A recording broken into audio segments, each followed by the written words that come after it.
Friday Eve. Oh, We made it. Hello, John. oh, hey, how are you? Oh, well, Happy New Year. Happy New Year. I haven't seen you since last year.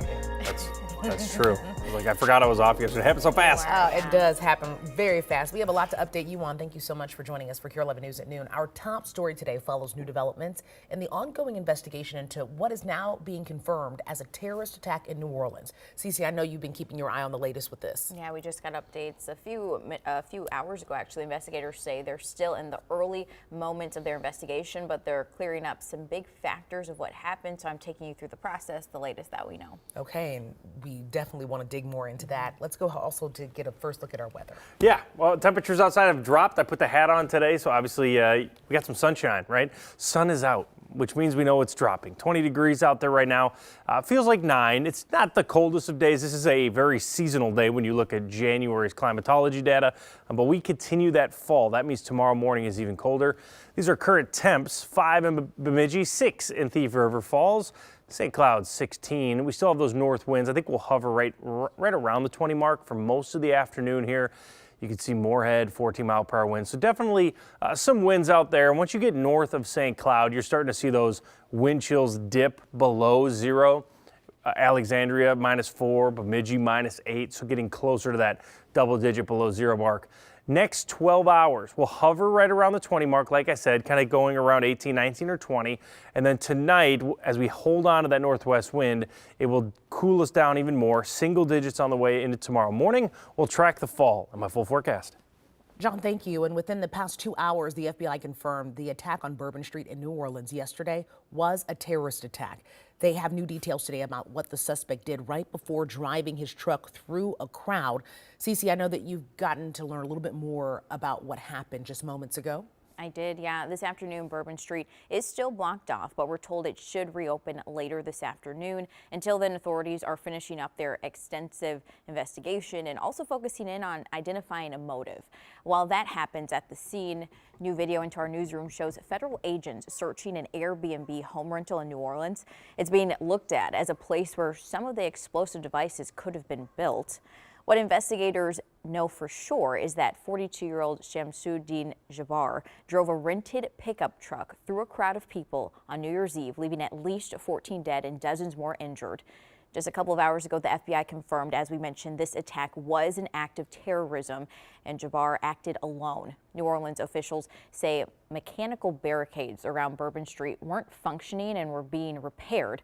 Other barriers were in place, but Jabbar drove onto the sidewalk to avoid those. We've learned much more about Jabbar, too, in the last couple of hours. He's a U.S. citizen from Texas and an Army veteran who did serve and was deployed to Afghanistan in 2009.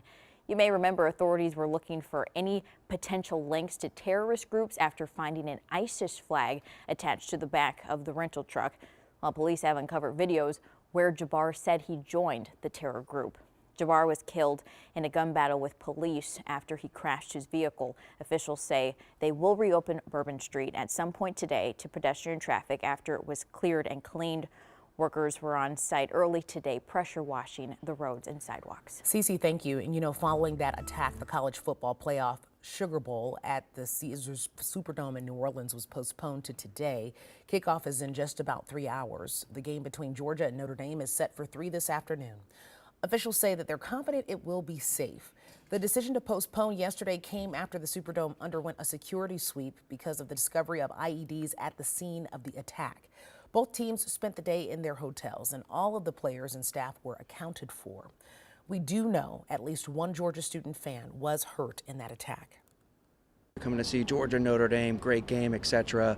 And it's just sobering. And you see people in the elevator and you have a hard time even saying Happy New Year because obviously many people died, many people are injured, tragic situation. So really puts a sobering face on what should be a great celebration. Well, many Georgia and Notre Dame fans reportedly went home after the game was postponed.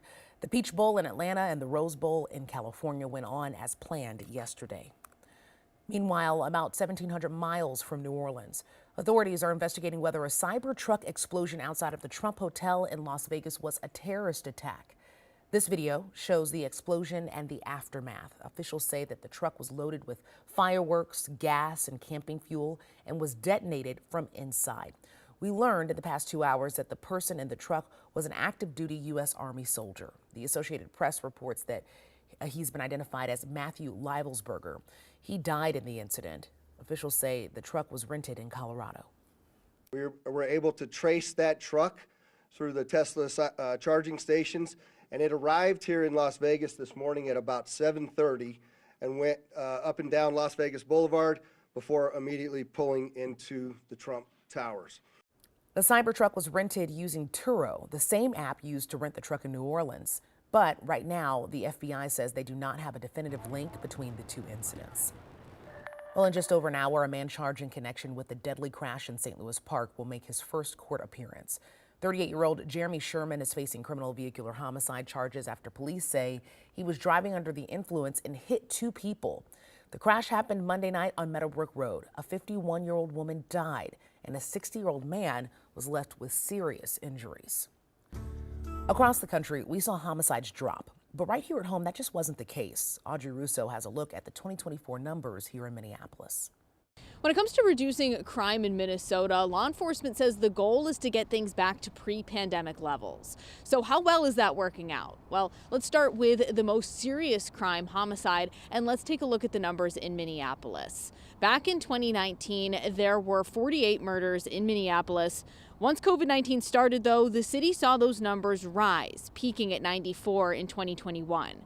While they've dropped considerably since then, we are still sitting at 76 murders for 2024. That's 4 more than the previous year and still far above that pre-pandemic standard. The good news, though, is that other types of crime in Minneapolis are leveling off closer to 2019, like gunshot wounds and shots fired calls.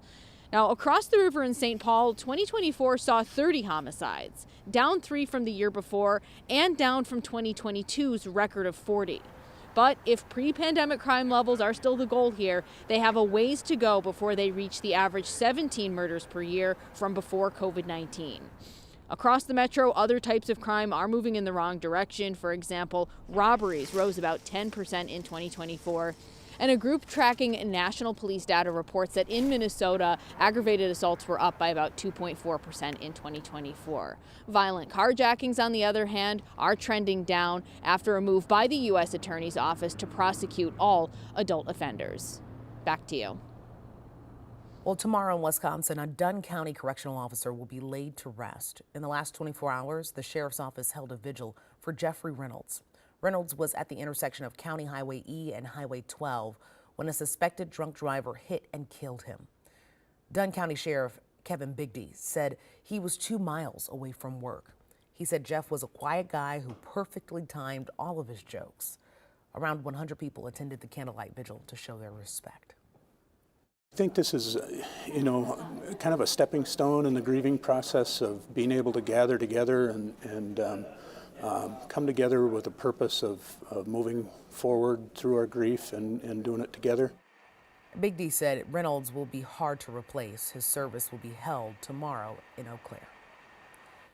In Minnesota, New Year's Eve was a busy night for State Patrol. Troopers made 141 drunk driving arrests between 6 Tuesday night and 6 yesterday morning. More than 100 of those arrests came after midnight. The total is about 20 more than last year.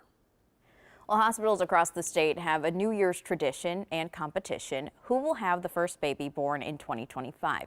The earliest report we have is a baby born at 1:03 yesterday morning. Take a look at the happy family. That's Jessica and Mike Schiller, their 2-year-old Grayson, and their new baby Anna. We weren't really planning on staying up till midnight to celebrate the new year and had just some small plans at home with our neighbors. And the New Year's holiday was kind of pushed to the back burner a little bit with just getting ready for baby and working and having a toddler. And so it was very unexpected surprise for this New Year's baby. So beautiful there. Here are some more first 2025 babies. Each bundle of joy seen here came into the world at mHealth Fairview Hospitals. Well, hey, we reported yesterday 2 people started the new year off with the $1 million lottery win in the annual Minnesota lottery drawing. You can see the winning numbers here behind me. The tickets were sold in Nowthen and Tracy. Raya Katene stopped by one of the stores where there's a lot of buzz about the win. In a Minnesota town of roughly 4,500 people, a lucky lottery ticket sold right here has made someone a millionaire. I can only imagine. It's a heck of a start. $1 million start It's really cool. to 2025 Like your receipt as well? for one person who bought a Minnesota Millionaire raffle ticket at this Bill's Superette in the town of Nowthen. It's weird that to have it in your hometown and stuff. Definitely puts us on the map more.